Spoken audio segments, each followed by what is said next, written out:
I briefly covered the topic of cheating in my video on questionable behavior and also my video on misogyny, but it's a very big topic, so I wanted to make a more detailed video about it to include in my red flag category.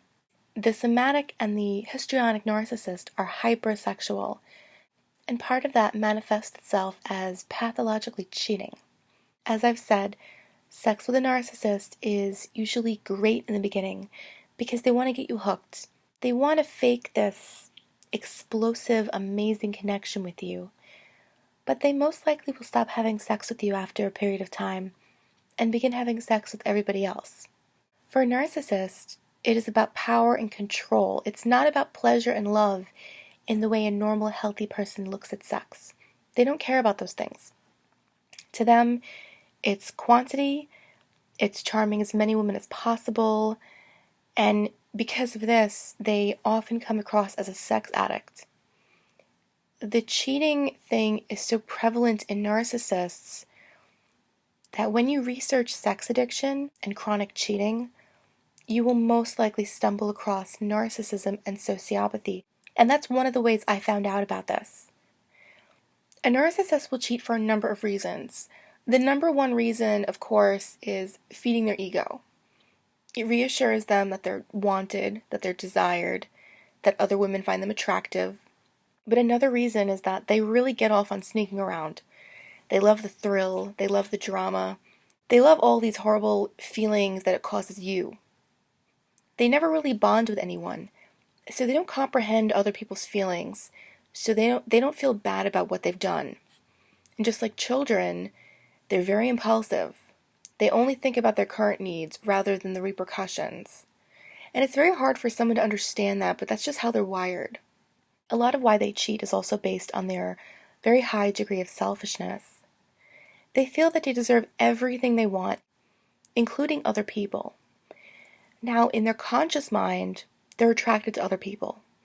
They're bored with their current partner. They're seeking pleasure elsewhere. They're very sexual people.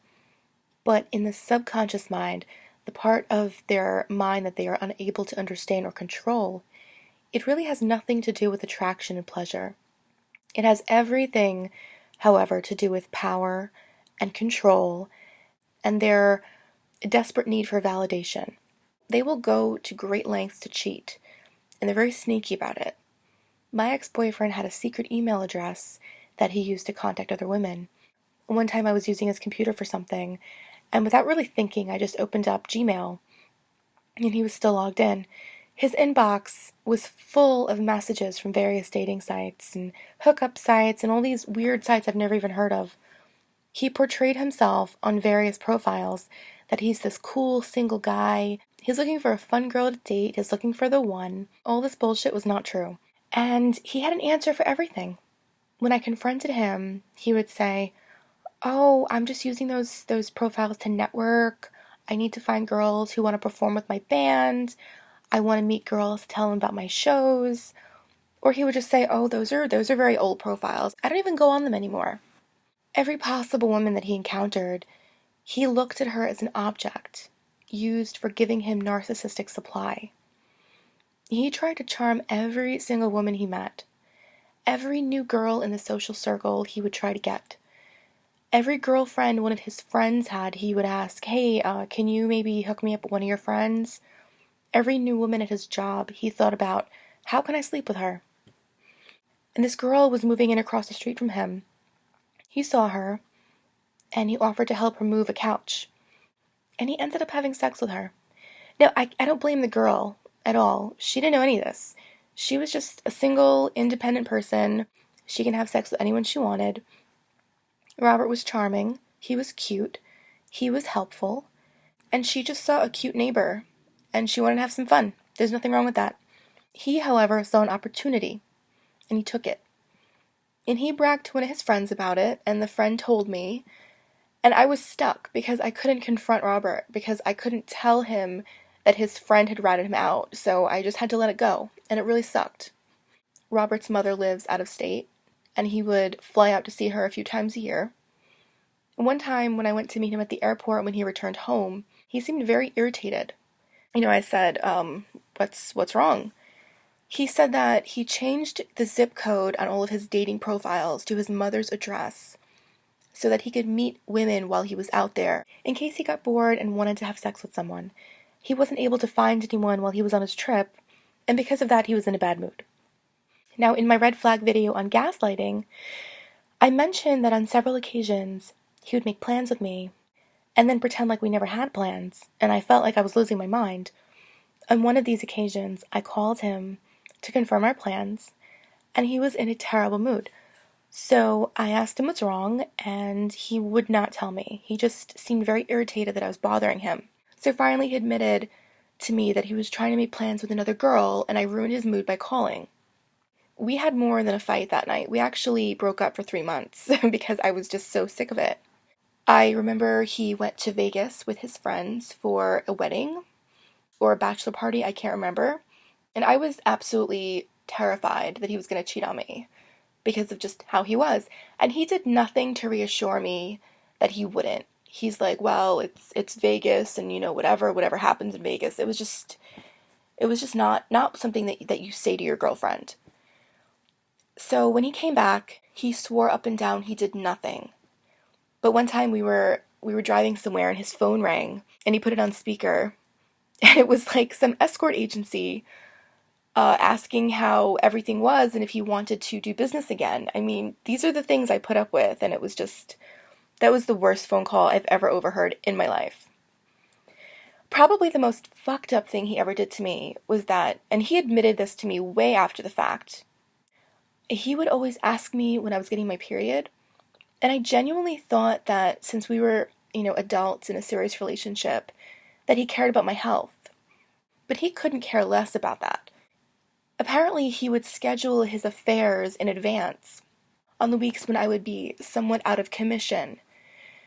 And he would just say, oh, it's okay, if you don't feel good, stay home, get some rest, feel better. And he would use this opportunity to go out and cheat on me, and it was absolutely sick. Even now, it's been 2 months since we've gone 100% no contact, and I'm still finding out new things. People are coming out of the woodwork to tell me, oh, my friend slept with him 2 years ago, I didn't want to say anything. A couple of girls admitted that they were with him too, and they felt terrible because they had no idea he was in a relationship. When people would ask about me, he would either say that I was just his friend, or he would say that I'm totally cool with him seeing other people, which was not the case. So not only does having sex with as many women as possible feed their ego, but sneaking around on you and making you feel terrible feeds their ego as well. The more upset you get, the better they feel. So I talked about the cycle of narcissistic relationships, which I'll put the link below. And phase 2 is the devalue phase. And this is where they start to pick you apart, and this is usually when they start to cheat on you. I was completely blown away by all the things he was up to behind my back. But since this was my first experience with narcissism, I wasn't equipped to deal with this type of person. I wasn't able to recognize that he had problems. I thought I had the problem, and I started feeling really terrible about myself. My self-esteem took a huge blow because I kept thinking, damn, I must be a really terrible girlfriend if this guy is so miserable with me and that he needs to cheat. So I felt very insecure, and I wanted to improve myself because I thought I had to. It didn't even cross my mind that he had anything wrong with him because I didn't know what a narcissist was. And I guess he counted on that. He was a lion, and I was the prey. I, along with every other woman, was the prey. What's funny, and I know I've used the term lion a lot to describe a narcissist, it's sort of an inside joke I have with myself.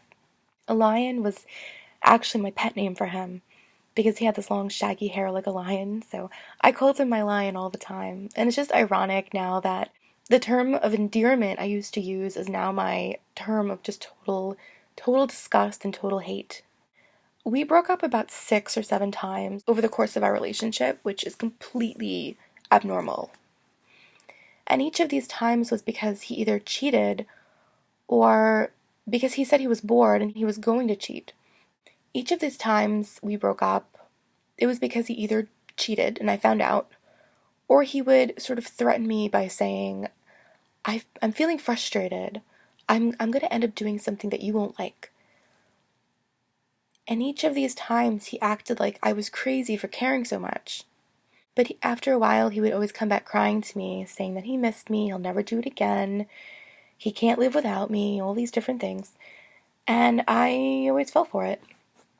He would always say, I'm growing up, I realize what's important, I want to be with you, and I would always take him back.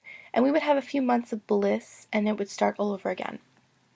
Narcissists are unable to see the future.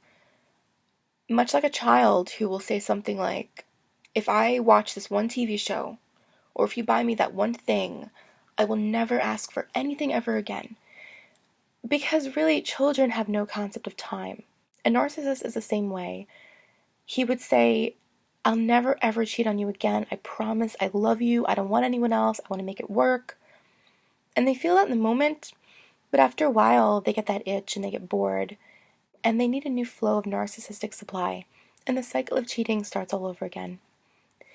Now, I'm trying to do these red flag videos in somewhat of a chronological order, in sort of a way that you would generally experience them. So now I think we're going to be up to hoovering. Hoovering is a tactic in which a narcissist will suck you back into the relationship after a breakup. So stay tuned for that one. I will do my best to have it for you in a few days.